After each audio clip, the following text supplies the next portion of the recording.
नमस्कार, स्वागत है आपका आपके अपने चैनल विद्या दायिनी पर। आज से हम यहाँ हिंदी की क्लासेस शुरू करने जा रहे हैं। हिंदी व्याकरण पढ़ेंगे। यहाँ हम अध्यायवार और बहुत अच्छे से सारे चैप्टर्स को कंप्लीट करेंगे।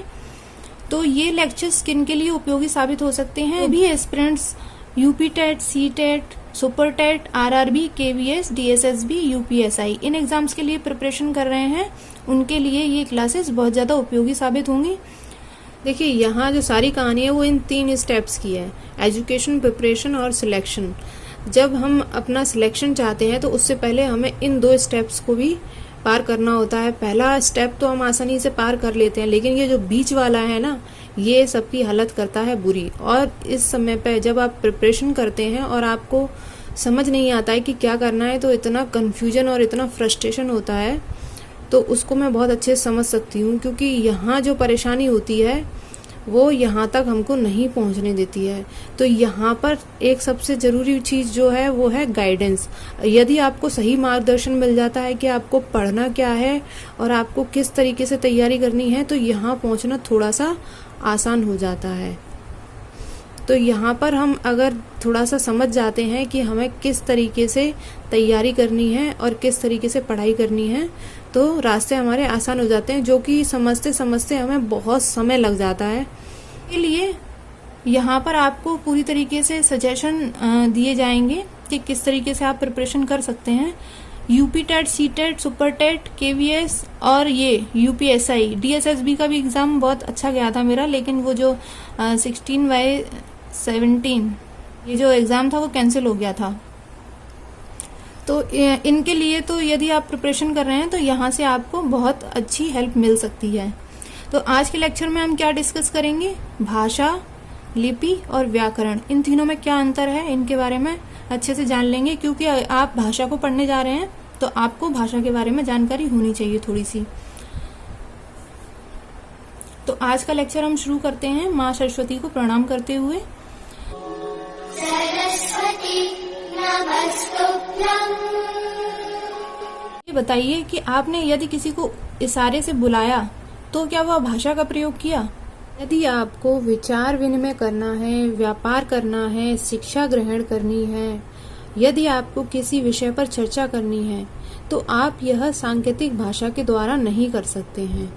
इसके लिए आपको एक सुनियोजित और समृद्ध भाषा की आवश्यकता है, जिससे कि हम अपने भाव विचारों को दूसरों तक अच्छे से पहुंचा सकें।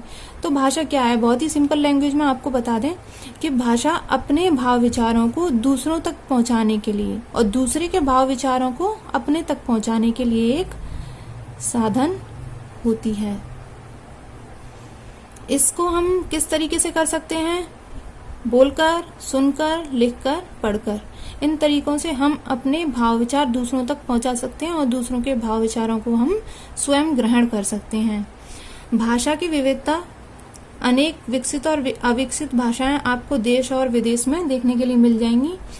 अलग अलग देश हैं, उनकी अपनी अलग अलग भाषाएं हैं। हमारे देश में भी अनगिनत भाषाएं हैं। आप जहां जाएंगे हर क्षेत्र में अपनी एक अलग भाषा मिल जाएगी आपको।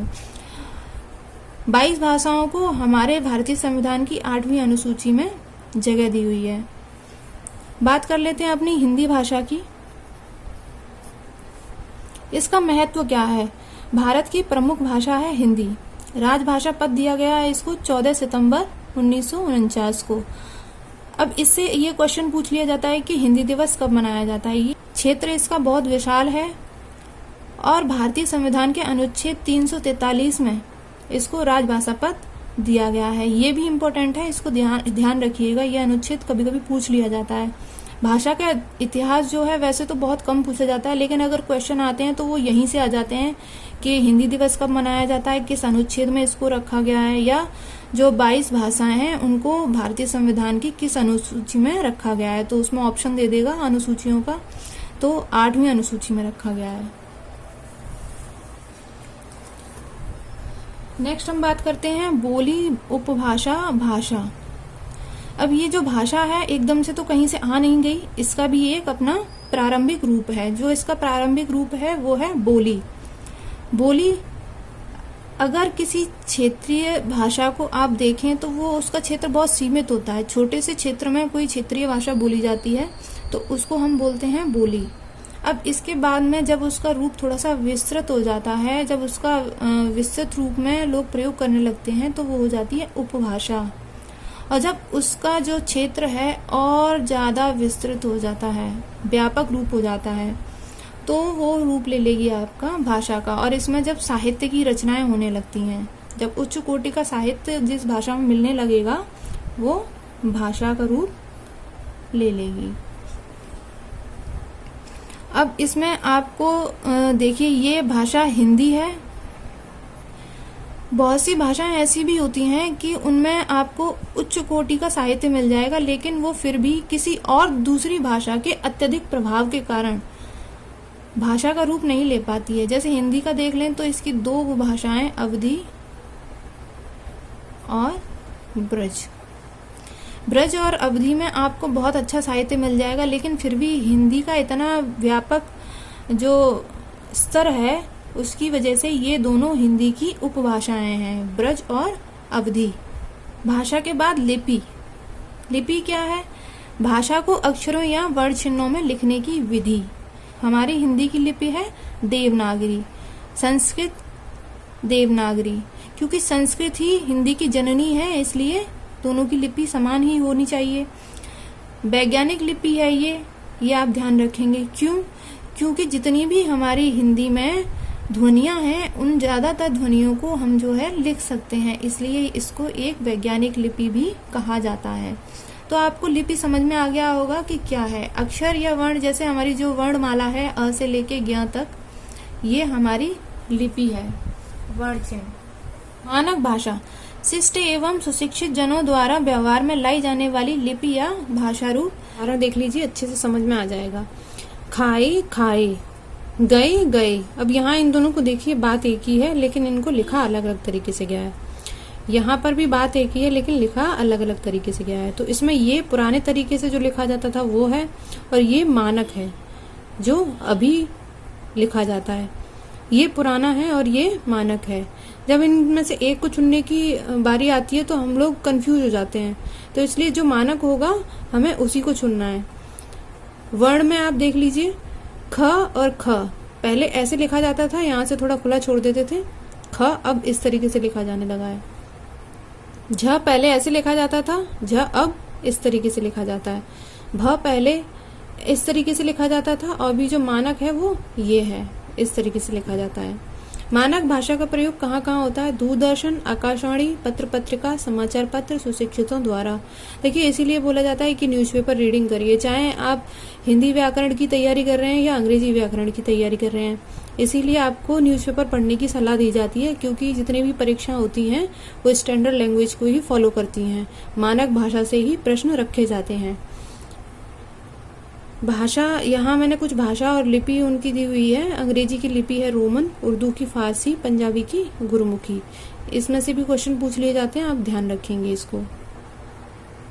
आप इसमें स्क्रीनशॉट ले सकते हैं या फिर कॉपी पेन लेकर जो भी इम्पोर्टेंट आपको लगे वो आप कॉपी में नोट डाउन कर सकते हैं। अब बात करते हैं व्याकरण की। व्याकरण क्या है? आपको पहले मैंने बताया था कि भाषा का प्रारंभिक रूप होती है बोली। अब बोली का बहुत सालों तक, कई हजारों सालों तक विकास होने के बाद में वो भाषा बनती है। भाषा का रूप मैंने बताया आपको कि बहुत ही व्यापक हो जाता है। तो व्याकरण में हम क्या पढ़ेंगे? व्याकरण में हम भाषा के जितने भी नियम और व्यवस्थाएं, वो सब हम व्याकरण में पढ़ेंगे। तो क्या व्याकरण भाषा को अपने हिसाब से चला सकता है? नहीं, क्योंकि भाषा का इतना व्यापक रूप होता है कि व्याकरण के सामर्थ्य में नहीं है इसको अपने हिसाब से चलाना। हाँ, लेकिन हम व्याकरण के सहयोग से किसी भी भाषा को अच्छे से लिखना और पढ़ना सीख सकते हैं। ये हम व्याकरण की सहायता से ही कर सकते हैं। अगर हम व्याकरण नहीं पढ़ेंगे तो किसी भी भाषा को उसके सही तरीके से नहीं सीख पाएंगे, उसको प्रभावशाली तरीके से नहीं सीख पाएंगे। ठीक है, तो बात करते हैं हम व्याकरण के भागों की। व्याकरण को, हिंदी व्याकरण को 3 भागों में बांटा गया है। पहला है वर्ण विचार, दूसरा है शब्द विचार और तीसरा है वाक्य विचार। इसको अंग्रेजी में हम बोलेंगे फिनोलॉजी, आपने पढ़ा होगा। शब्द विचार को हम अंग्रेजी में बोलेंगे मॉर्फोलॉजी या एटिमोलॉजी बोल सकते हैं। वाक्य विचार सिंटैक्स। वर्ण विचार में हम क्या पढ़ेंगे? वर्णों के आकार, प्रकार और उच्चारण के बारे में। शब्द विचार में हम पढ़ेंगे शब्दों के रूप, भेद, महत्व, उत्पत्ति, व्युत्पत्ति और उनकी बनावट के बारे में। वाक्य विचार में हम पढ़ेंगे वाक्यों के भेद, उपभेद, पारस्परिक संबंध, रूपांतरण, शुद्ध अशुद्ध, विराम चिन्हों का अध्ययन। विराम चिन्हों का अध्ययन भी वाक्य विचार के अंदर ही किया जाता है। आगे मैंने प्रश्न रखा है, नेपाली एवं मराठी भाषाओं की लिपि बताएं। यदि आपको पता है इनकी लिपि तो आप कमेंट बॉक्स में कमेंट करके मुझे बता सकते हैं, और यदि नहीं पता है तो आप पता करने की कोशिश कर सकते हैं, जिससे कि आपको याद रहे। जब भी हम किसी प्रश्न का उत्तर खोजते हैं तो वो हमें ज्यादा समय तक याद रहता है। याद रखने के लिए मैंने यहाँ पर एक आसान तरीका रखा है। भाव विचारों के संप्रेषण का भाषा होती साधन, लिखित रूप में भाषा का मित्रों, लिपि ही बनती वाहन।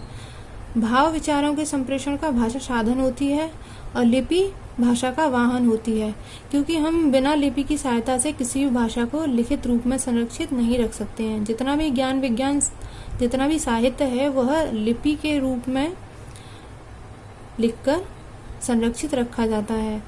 ठीक है, अगले लेक्चर में हम बात करेंगे वर्ण विचार के बारे में। ये हिंदी व्याकरण की आत्मा है। अगर आपने वर्ण विचार को अच्छे से समझ लिया तो काफी कुछ हिंदी व्याकरण में समझ में आसानी से आ जाएगा। तो आप इसका स्क्रीनशॉट ले सकते हैं और मैं इसका फोटो खींच के पीडीएफ बनाकर अपना जो फेसबुक पेज है एजुकेशन हब, आप इसको लाइक कर सकते हैं। इस पर मैं पोस्ट कर दूंगी, वहां से आप पीडीएफ को डाउनलोड कर सकते हैं। अगर आपको वीडियो पसंद आया हो तो आप इसको लाइक कीजिए। चैनल पर नए हैं तो आप इसको सब्सक्राइब कर दीजिए, ताकि आपको आने वाली वीडियोस भी मिलती रहें। आप कमेंट करके मुझे इस प्रश्न का उत्तर बता सकते हैं। वीडियो को शेयर कीजिए ज़्यादा से ज़्यादा, ताकि और स्टूडेंट्स को भी इसका फ़ायदा मिल सके। आप बेल आइकन को प्रेस कर दीजिएगा, जिससे कि अगली वीडियो आते ही आपके पास नोटिफिकेशन चली जाए और आपको वीडियो मिल जाए जल्द से जल्द। धन्यवाद। जय हिंद।